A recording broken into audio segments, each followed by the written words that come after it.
Olá, querido. Eu sei que não tá fácil, né? Deixa eu encostar, senão vocês não me escutam. Eu sei que não tá fácil essa genética. Vamos hoje falar da segunda lei de Mendel e como foi as pesquisas, como foram as pesquisas pós-Mendel, tá? Deu muito pano pra manga.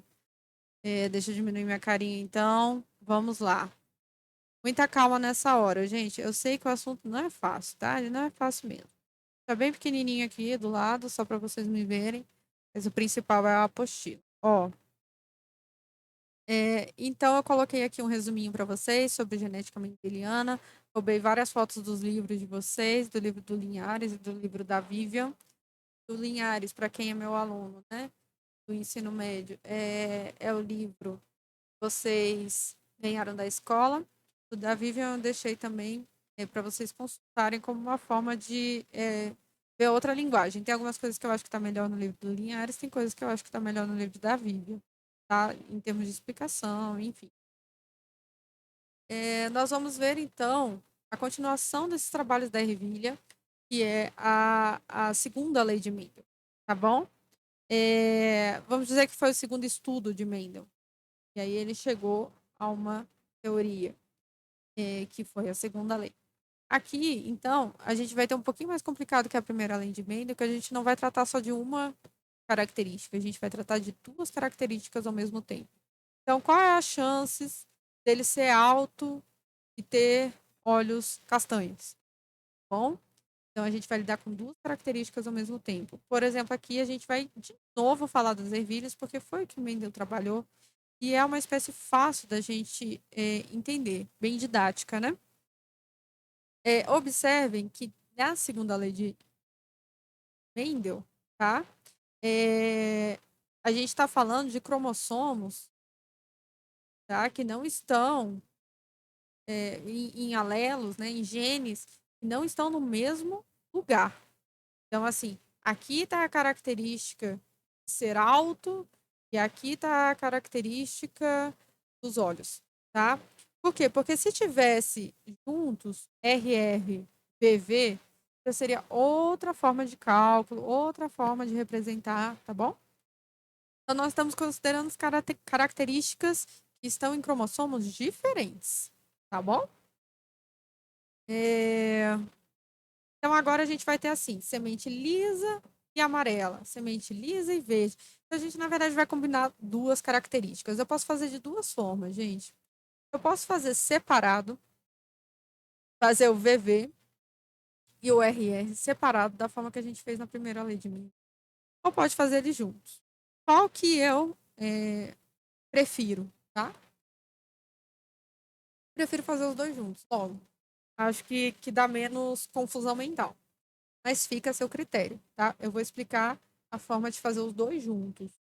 Mas posso depois nas atividades a gente resolver das duas formas, calculando amarelo, liso e depois juntando, e calculando amarelo liso na mesma tabela, tá bom? Vocês vão entender se calcular, calma. Não é grandes cálculos, né? Mas são um pouquinho, às vezes, difíceis de entender, né? Nós temos aqui, então, as formas. As formas da semente e as cores da semente são totalmente separadas, essas características. E aí ele mostra mais ou menos como você calcularia, tá bom? Aqui calculando separado, aqui calculando junto, né? Bom, mas aqui eu vou deixar para vocês olharem. Eu vou pegar esse exemplo aqui que eu acho que está bem legal. Nós temos então porquinhos da Índia aí de pelo curto e preto, pelo curto, preto. Eu não lembro qual que é dominante. A cor preta é dominante, né, sobre o alelo recessivo imizinho, e o pelo curto é dominante sobre o pelo longo. Então, a tendência, você já vê aí uma tendência, tá? Que é qual? A maioria dos porquinhos da Índia serem pretos e serem de pelo curto, tá? Os mais raros vão ser os marrons de pelos longos, tá certo? Já deu para ver isso? e recessivo. São alelos, então são características. Lembrando, você tem um gene, por exemplo, cor de olho. Cor de olho é o gene, tá? Mas eu posso ter vários tipos de alelo nesse gene, tudo bem? Então, assim, como é que eu vou escrever isso? Como é que eu vou escrever essa característica? Eu vou escrever, olha, primeiro coloca um pigmento. Eu tô falando bem, de forma bem, assim, didática, tá, gente? Não é assim que funciona. Primeiro forma o pigmento azul do olho. Depois, monte a íris com os desenhinhos. Tá? Pode ser, faça o olho todo preto. E não vamos ter que nos preocupar com desenhos de olho. Sei, tá? Então, esses são os alelos. Tudo bem? Então, aqui nós temos um genótipo. Genótipo, então, é o que os alelos estão dizendo. Está escrito no DNA. No DNA está escrito isso. O fenótipo é o que vai sair disso.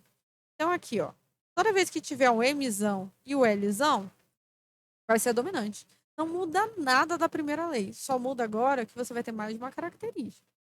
Mas não muda nada. Vai ser a mesma forma de pensar. Toda vez que tiver Mzão, vai nascer que cor? Mzão é do preto. Isso. Toda vez que tiver o Mzão grande aqui, ó, todos esses, esses daqui, ó, tirando esses daqui, né, esses 4 aqui, ó, todos esses daqui vão nascer pretos. Então, a probabilidade... Por que eu estou fazendo essa tabela? Para ver a probabilidade. Eu vou reproduzir esses 2 porquinhos da Índia. Eu vou querer ter os 4 tipos. Eu estou afim, entendeu? De ter os 4 tipos de porquinhos da Índia. Mas aí alguns são mais raros e outros não. Se eu tiver reproduzir eles, qual é a chance de nascer com o pelo preto? Muita. Tá? Toda vez que tiver emissão. Mesmo que tiver um Mzinho, porque ele é dominante sobre o Mzinho, que é o marrom. Lzão quer dizer que vai ter o pelo curto. Então, olha só, ele vai predominar, obviamente. É porque se tiver Lzão, pelo curto. Se tiver Lzinho, pelo curto. Entendeu? Ele vai guardar a característica de pelo longo. Ok, pode até passar depois para os descendentes dele, mas ele vai ter pelo curto, tá bom? Então, a maioria aqui, você vai ver que os últimos aqui que podem ser marrons e de pelos longos. Na verdade, ó, 1, 2, 3, 4, né?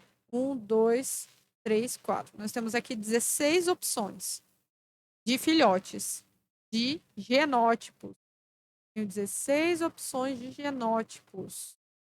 Porém, uma opção só de nascer marrom pelo longo.